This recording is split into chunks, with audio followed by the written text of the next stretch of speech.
Um rapaz de 18 anos está sentado, descalço, numa cadeira de metal em uma delegacia. Ele chupa o polegar e chora baixo, enquanto um policial pergunta por que ele fugiu de casa. É junho de 1985. Juliano Costa, de 18 anos, e seu irmão Ricardo, de 16, chegaram à delegacia da cidade de Campinas às 4 da madrugada. Eles fugiram de um sítio nos arredores de Brotas, a 12 quilômetros de distância, atravessando morros, sem sapatos. O sargento Lourenço Prado, o oficial de plantão naquela noite, anotou em seu relatório um detalhe que repetiu 3 vezes em seu depoimento. Os rapazes estavam de mãos dadas. Não se soltavam. O mais velho tinha 1,70 m, o mais novo, 1,65 m. Mas se comportavam como crianças de pré-escola. Prado tinha 42 anos na época, 15 deles na polícia, e já tinha visto muitas situações estranhas. Esta era diferente. Prado perguntou se tinham fome. Juliano balançou a cabeça negativamente e começou a chorar. Ricardo chupava o polegar, com o olhar fixo no chão. Não respondiam às perguntas diretamente. Falavam em sussurros, com frases incompletas. O policial pensou primeiro em abuso físico, mas não havia marcas em seus corpos. Pensou em fome, mas os rapazes não pareciam desnutridos. Tinham os pés rachados pela longa caminhada, mas não pareciam notar a dor. Juliano tinha o cabelo comprido e grosso, cortado de forma desigual, como se alguém tivesse usado uma tesoura sem fio. Ricardo também. Suas roupas estavam limpas, mas eram estranhas, grandes demais, sem zíperes, como pijamas. Ele chamou o médico do Centro de Saúde Mental. O Dr. Maurício Salazar chegou 1 hora depois, antes do amanhecer. Tinha 51 anos e trabalhava em Campinas há 20. Ele conversou com os rapazes por 40 minutos em uma sala fechada. Quando saiu, pediu um café e ficou em silêncio por mais 15 minutos. Prado perguntou o que estava acontecendo. Salazar não respondeu de imediato.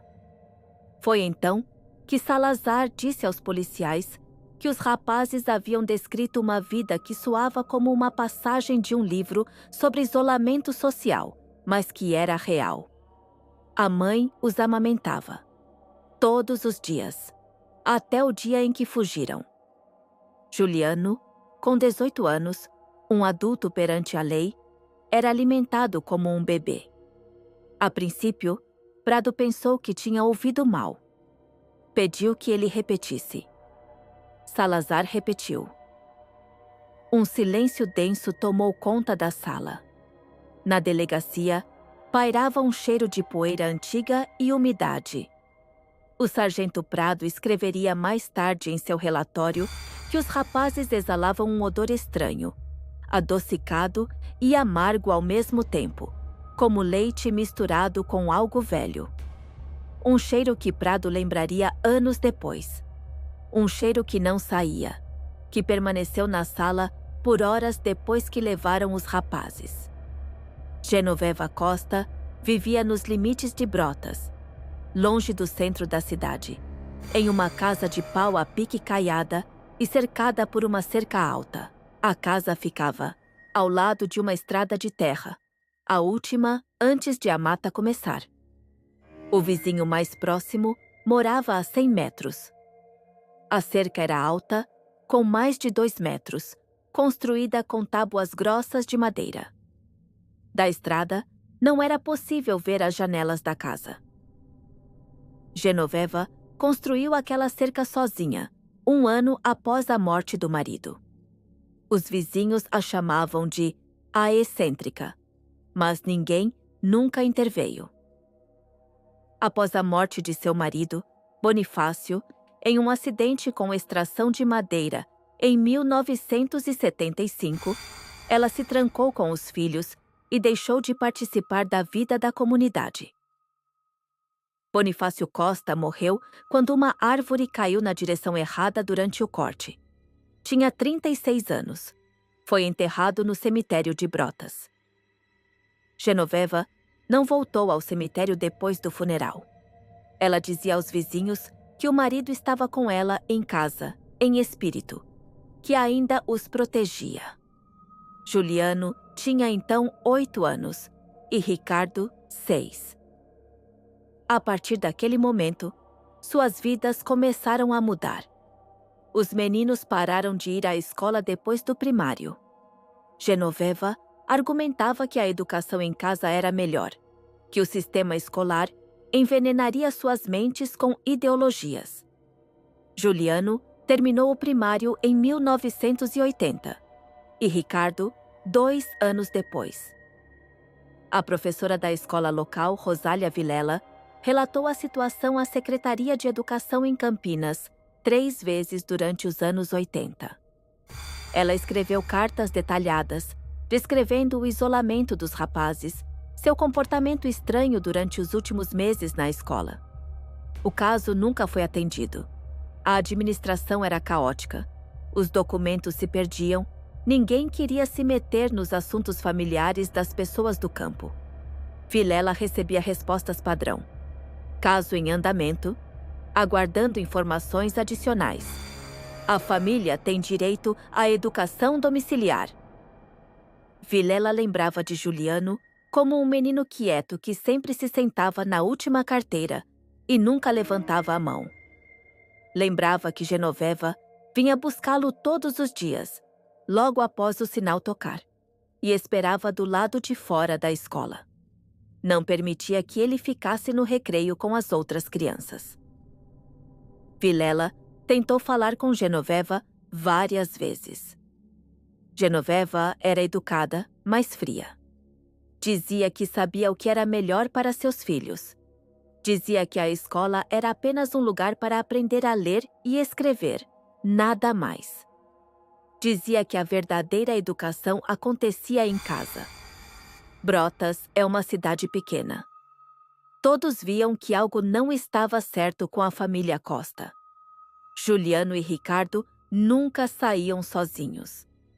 A mãe os acompanhava a todos os lugares, até mesmo a casinha no quintal. Uma vizinha, Jacinta Moraes, declararia mais tarde que viu através da cerca Genoveva alimentando os rapazes com uma colher, mesmo eles já sendo adolescentes.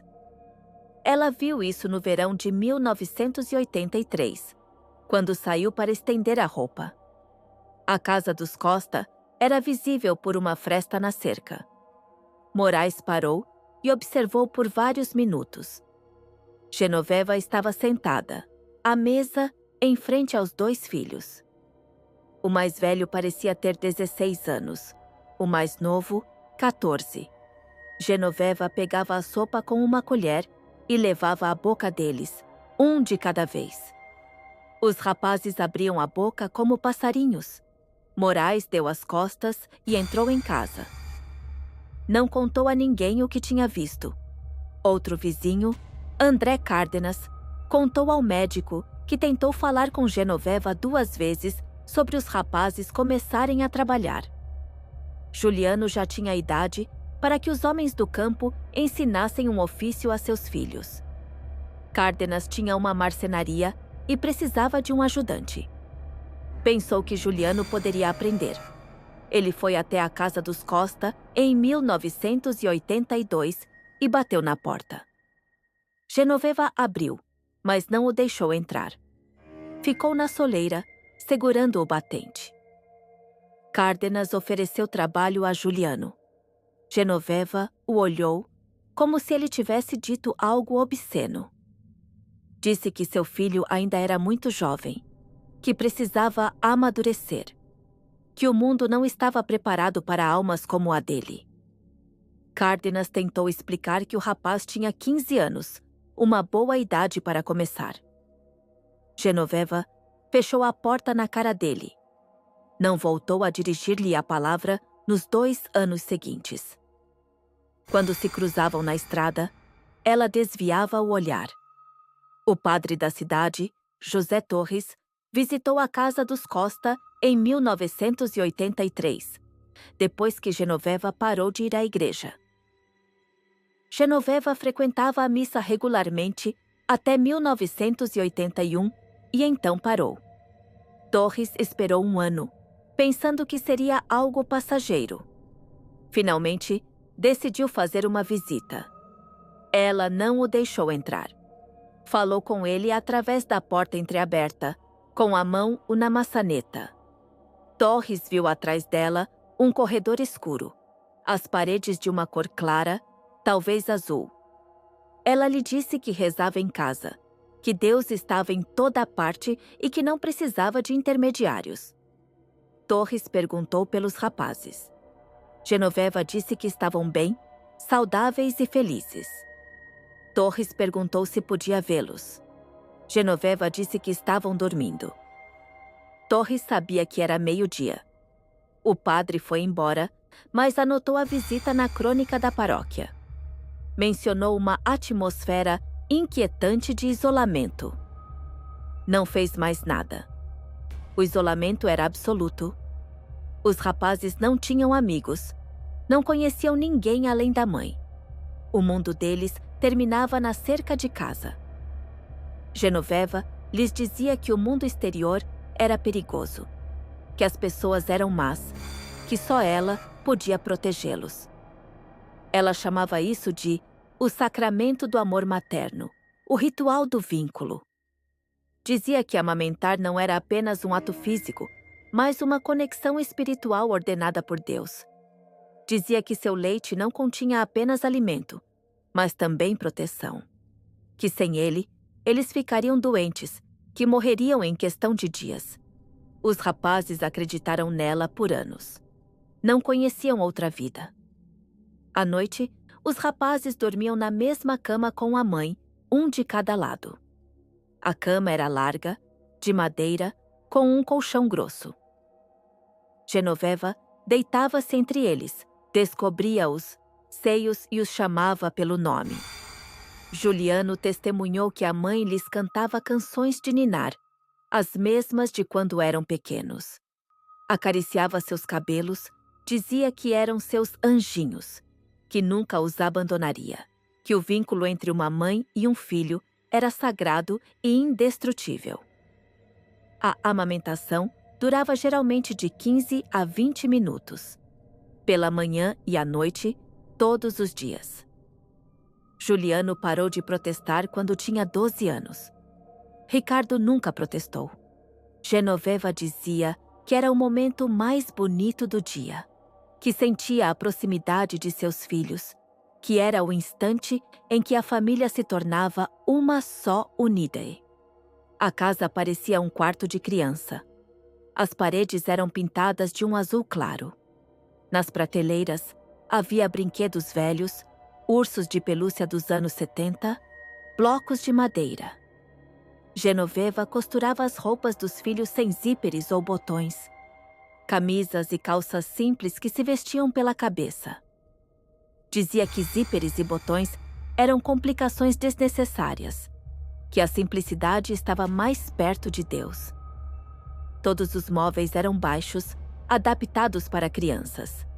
A mesa da cozinha tinha 70 centímetros de altura.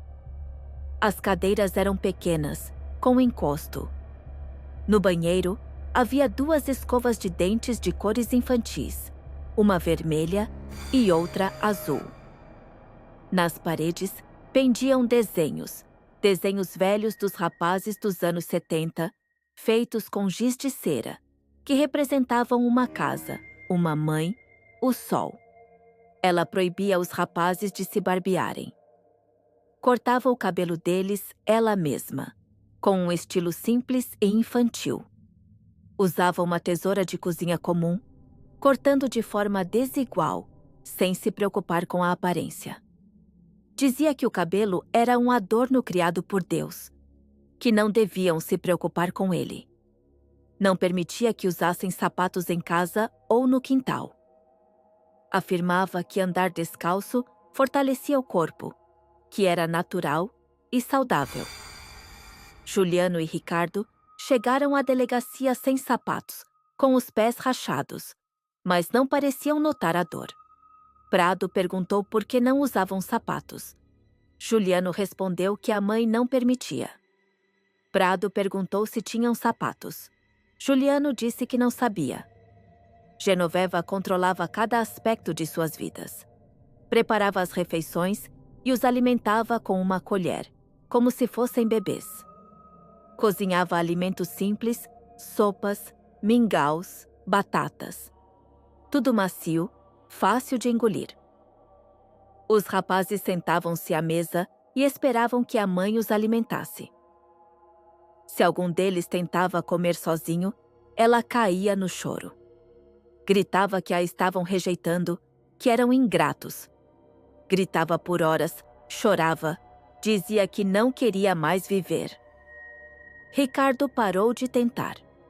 Juliano testemunhou que tentou comer sozinho quando tinha 15 anos, mas depois de uma crise de histeria da mãe que durou a noite inteira, ele desistiu. Genoveva sentou-se no chão da cozinha, chorando, dizendo que os filhos a odiavam, que queriam que ela morresse. Juliano pediu desculpas e voltou para a mesa. Genoveva o alimentou com a colher, acariciando sua cabeça. Juliano havia tentado escapar uma vez, antes. Tinha 15 anos.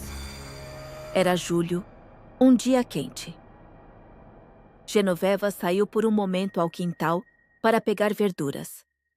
Juliano saiu correndo de casa, pelo portão, em direção à estrada. Correu por 5 minutos e chegou ao centro de Brotas, a uma pequena mercearia. Ficou parado em frente à vitrine, sem saber o que fazer. Não tinha dinheiro. Não conhecia ninguém. As pessoas o olhavam, aquele rapaz estranho com roupas estranhas, sem sapatos. Genoveva o encontrou 1 hora depois. Chegou a pé, rapidamente, sem fôlego. Caiu de joelhos diante dele, ali mesmo, em frente à loja. As pessoas se juntaram ao redor, observando. Genoveva chorava aos gritos. Gritava que morreria sem ele, que não podia viver se o perdesse. Gritava que a culpa era dela, que não lhe dera amor suficiente, que agora ele a abandonava. Ameaçou se matar. Juliano ficou parado, olhando, sem saber o que fazer. Finalmente, ele se aproximou dela. Genoveva o abraçou, apertou-o com força e o segurou por vários minutos. Depois, pegou sua mão e o levou para casa. As pessoas olhavam, mas ninguém interveio. Juliano não tentou escapar pelos 3 anos seguintes. Em maio de 1985, Juliano viu pela janela um jovem de sua idade. A janela da cozinha dava para a estrada. Genoveva costumava fechar as cortinas, mas naquele dia, por algumas horas, elas ficaram abertas. Juliano ficou junto à janela, observando. Em frente, na casa vizinha, um rapaz consertava o telhado com o pai. O jovem parecia ter 18, talvez 19 anos. Tinha cabelos escuros e vestia jeans e uma camisa de trabalho. Eles conversavam, riam, trabalhavam juntos como iguais. O pai passava ferramentas para o filho. O filho subia no telhado e consertava as telhas. Trabalhavam com habilidade, rapidamente. Juliano observou por 1 hora. Pela primeira vez na vida, percebeu que sua vida não era normal. Ele viu como era um jovem normal, como falava com o pai, como trabalhava. Viu que se podia viver de outra maneira. Começou a falar com o irmão. Ele o convenceu durante semanas. Falavam em sussurros, tarde da noite, quando a mãe dormia. Ricardo tinha medo. Dizia que a mãe dizia a verdade, que o mundo era perigoso, que sem ela eles morreriam. Dizia que o leite dela era o que os mantinha vivos. Juliano lhe mostrava pela janela outras famílias, outros jovens. Explicava que não era verdade, que as pessoas viviam sem o leite da mãe, que se podia ser adulto. Ricardo finalmente aceitou, mas ainda tinha dúvidas. Eles planejaram a fuga por um mês. Observaram quando a mãe caía no sono mais profundo. Genoveva preparava à noite uma infusão de ervas que bebia antes de dormir. A infusão era escura, amarga. Genoveva a fazia com ervas de seu jardim. Depois de bebê-la, dormia profundamente por várias horas. Os rapazes esperaram o momento certo. Tinham que escolher uma noite em que a lua estivesse clara para poderem ver o caminho. Tinham que esperar que a mãe dormisse de verdade, que não estivesse fingindo. A noite de 9 para 10 de junho foi quente e escura, sem lua. Genoveva bebeu sua infusão, deitou-se e adormeceu. Os rapazes esperaram 1 hora. Juliano ficou deitado com os olhos abertos, ouvindo a respiração da mãe. Quando a respiração se tornou profunda e regular, ele cutucou o irmão. Levantaram-se lenta e cuidadosamente. O assoalho rangeu. A mãe se mexeu, mas não acordou. Saíram do quarto, atravessaram o corredor até a cozinha. Abriram a janela da cozinha, a mesma pela qual Juliano havia observado o jovem consertando o telhado. A janela era estreita, mas eles conseguiam passar. Juliano saiu primeiro e ajudou o irmão. Ficaram parados na grama atrás da casa. Ricardo chorava em silêncio. Juliano pegou sua mão. A cerca era alta, mas encontraram um lugar onde as tábuas estavam soltas. As tábuas eram velhas, apodrecidas na parte inferior. Juliano empurrou e as tábuas cederam. Eles passaram pela abertura e saíram para a estrada. Ficaram ali por um momento, respirando com dificuldade. Ricardo queria voltar. Juliano disse que não havia mais volta. Começaram a caminhar em direção a Campinas. Caminharam por 12 quilômetros. Não usavam sapatos, porque a mãe não permitia. Não tinham dinheiro, porque nunca tiveram dinheiro. Caminharam pela mata, evitando a estrada principal por medo de que alguém os visse e avisasse a mãe. O caminho era pedregoso, e as pedras afiadas feriam seus pés. Juliano dizia ao irmão que deviam continuar, que tudo ficaria bem. Ricardo chorou durante todo o caminho, repetindo que a mamãe ficaria triste, que a mamãe os estaria procurando, que morreriam sem o leite dela.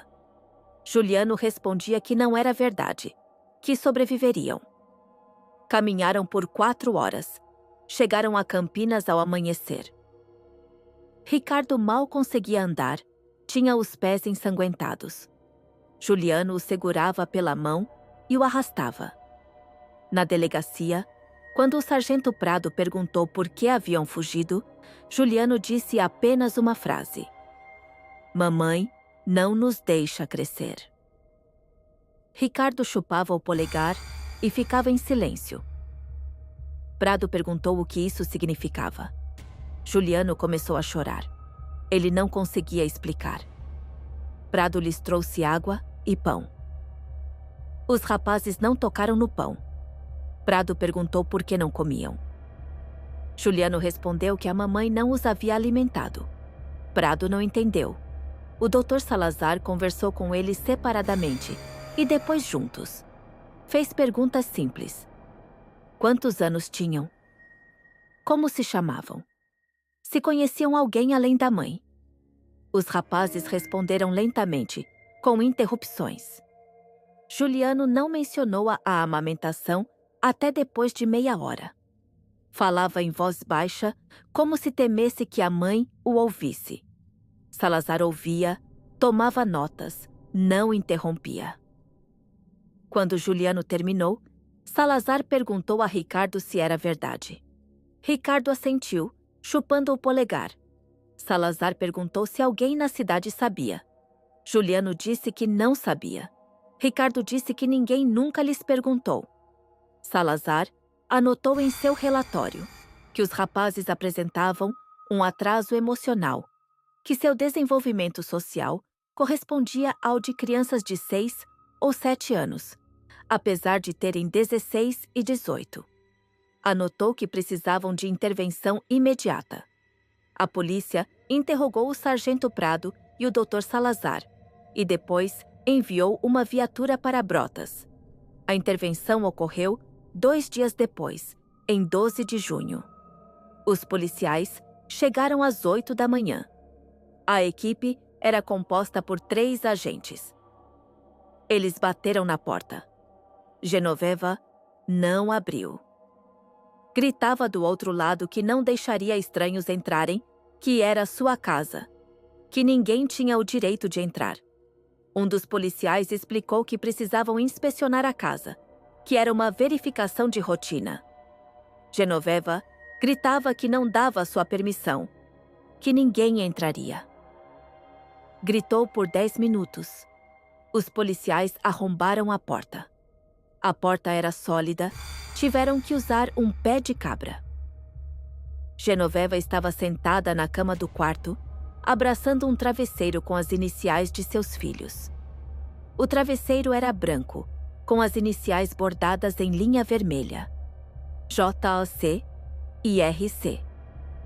Genoveva chorava sem parar, um choro baixo e monótono. Os policiais entraram na casa e começaram a inspecionar os cômodos. A casa estava limpa, arrumada, mas irreal. Brinquedos nas prateleiras, roupas infantis nas cadeiras, as paredes de cor clara. Um dos policiais declararia mais tarde que sentiu como se tivesse entrado em uma casa onde o tempo havia parado 10 anos antes. No ar, pairava um cheiro de leite misturado com algo velho, um cheiro de confinamento, de ranço. Em uma gaveta do quarto, encontraram um diário. Genoveva o escrevia desde 1975, desde a morte do marido. O diário era grosso, com mais de 300 páginas, escrito com uma letra pequena e regular. Ela anotava cada dia de amamentação. Datas, horas, descrições. Escrevia sobre a missão da maternidade, sobre como o mundo moderno arrancava os filhos das mães cedo demais, que seus filhos permaneceriam puros e inocentes enquanto ela vivesse. Escrevia que amamentar era uma forma de protegê-los do mal. Escrevia que seu leite não continha apenas alimento, mas também proteção espiritual, que sem ele os rapazes ficariam doentes, que o mundo os destruiria. A psicóloga forense, doutora Adriana Navarro, avaliou Genoveva em julho de 1985. Navarro tinha 40 anos e era psicóloga forense há 12. Conversou com Genoveva durante 5 sessões, cada uma com 2 horas de duração. O diagnóstico foi longo e complexo: transtorno de personalidade, ansiedade de abandono, narcisismo materno, uma necessidade de controle absoluto disfarçada de amor. Navarro escreveu em seu relatório que Genoveva acreditava sinceramente no que fazia. Não agia com má intenção. Acreditava que estava protegendo seus filhos. Acreditava que o mundo era perigoso, que só ela podia salvá-los. Os rapazes foram internados em um centro de reabilitação em Sorocaba. Passaram lá 2 anos. Aprenderam habilidades sociais básicas, como conversar com as pessoas, como comer sozinhos, como funcionar sem a mãe, como se vestir, como se cuidar, como se comportar em sociedade.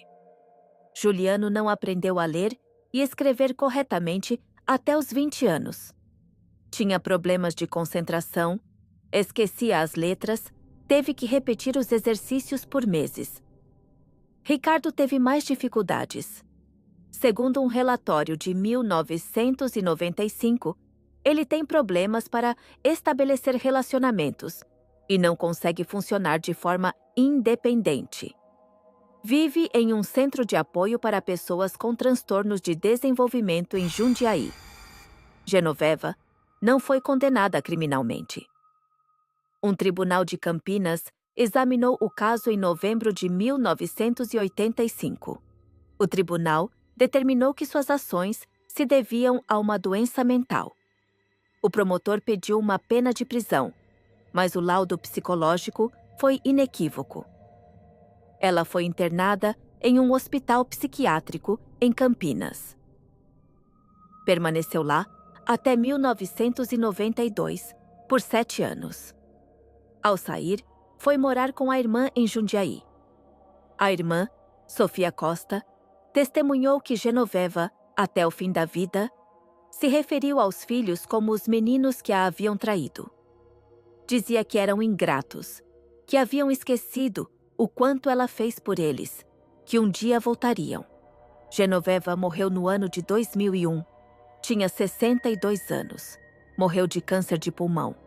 Juliano e Ricardo não foram ao funeral. Eles se recusaram a ter qualquer contato com a mãe depois de 1987. Mudaram seus sobrenomes. Juliano adotou o sobrenome Navarro e Ricardo, o sobrenome Vilela. Tentaram começar uma nova vida, mas o passado não os permitia esquecer. Hoje, Juliano trabalha como zelador em Sorocaba. Tem 58 anos e mora sozinho em um pequeno apartamento. Não tem família nem filhos. Ricardo vive no centro de apoio em Jundiaí. Tem 56 anos e requer atenção constante. O contato entre os irmãos é esporádico. Juliano visita o irmão uma vez a cada poucos meses. As conversas são breves, difíceis. Juliano concordou em contar sua história pela primeira vez em 1999, em uma reportagem anônima para um jornal local. Disse então que o mais difícil não foi a amamentação em si. O mais difícil foi se convencer de que sua mãe estava errada, que o amor dela era uma prisão, não uma proteção.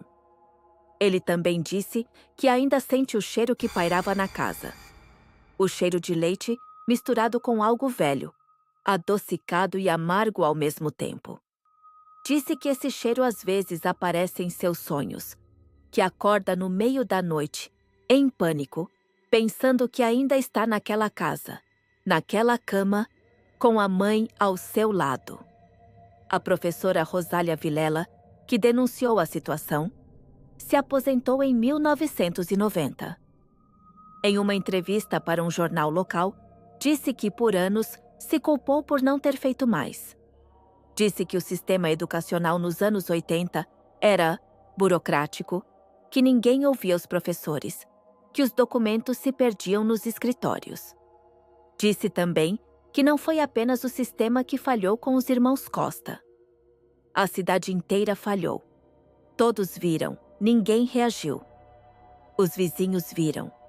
Viram que os rapazes não saíam. Viram que algo não estava certo. Mas ninguém reagiu. Jacinta Moraes testemunhou que tinha medo de Genoveva, que a mulher era estranha, que era melhor manter distância. André Cárdenas disse que no campo, ninguém se mete nos assuntos dos outros, que cada um tem o direito de criar seus filhos à sua maneira. O padre Torres admitiu que deveria ter relatado o caso às autoridades, mas que naqueles tempos a igreja não se intrometia em assuntos familiares, a menos que a própria família pedisse ajuda. Todos sabiam. Ninguém reagiu. Ninguém queria problemas. Ninguém queria interferir. Brotas é uma cidade pequena. Todos se conhecem. Cada um tem seus segredos. É melhor não perguntar. É melhor não saber. É melhor fechar os olhos. 12 quilômetros de Brotas até Campinas.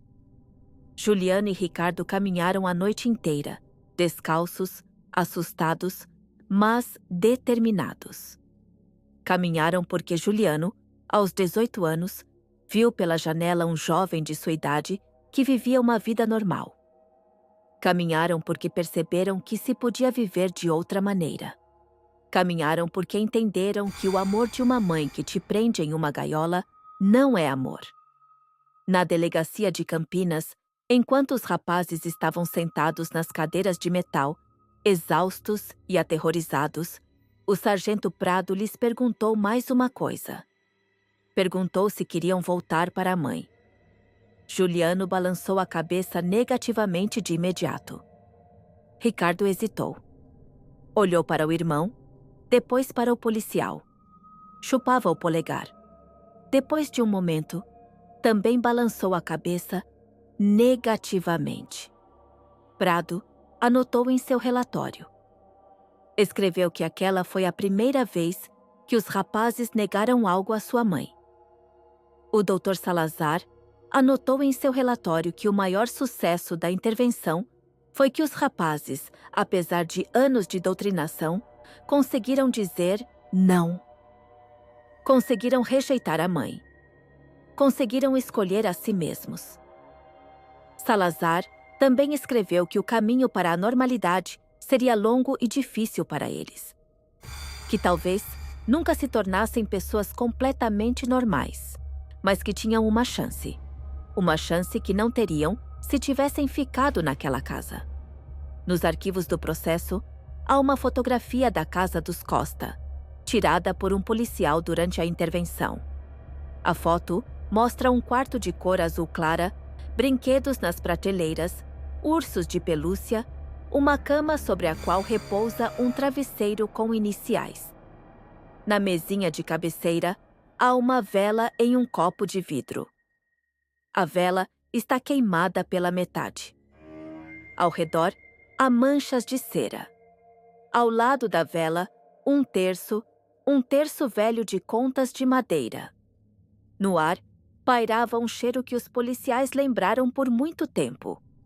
O cheiro de leite misturado com algo velho, com cera, com confinamento, o cheiro de uma prisão. Hoje, Juliano tem 58 anos. Depois de anos de terapia, finalmente concordou em contar publicamente como é a vida de um homem que teve que aprender a ser adulto do zero. Diz que o mais difícil não foi aprender a ler, a trabalhar, a funcionar. O mais difícil foi lidar com o sentimento de culpa. A sensação de ter traído a mãe, a sensação de tê-la abandonado. Apesar de tudo o que ela fez, apesar de anos de terapia, apesar das conversas com psicólogos, esse sentimento de culpa continua lá. Ele ainda acorda à noite, pensando na mãe, sentada naquela cama, abraçando o travesseiro com suas iniciais, chorando.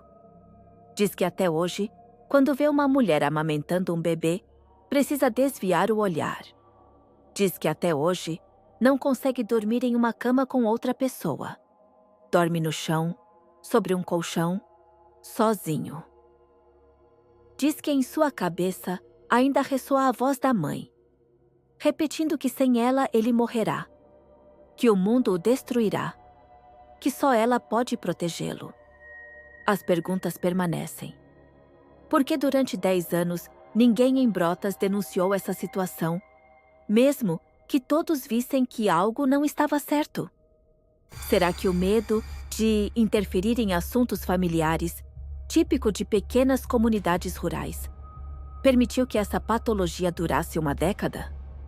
Foi a falta de reação dos vizinhos, dos professores e do padre o resultado da indiferença ou do medo? Quantas outras crianças em cidades isoladas durante os anos 80 foram aprisionadas por seus pais em sistemas semelhantes de controle emocional? E ninguém soube por que ninguém quis saber? Quantas famílias viveram atrás de cercas altas, trancadas, isoladas, enquanto o mundo passava indiferente? Se todos sabiam, por que ninguém fechou a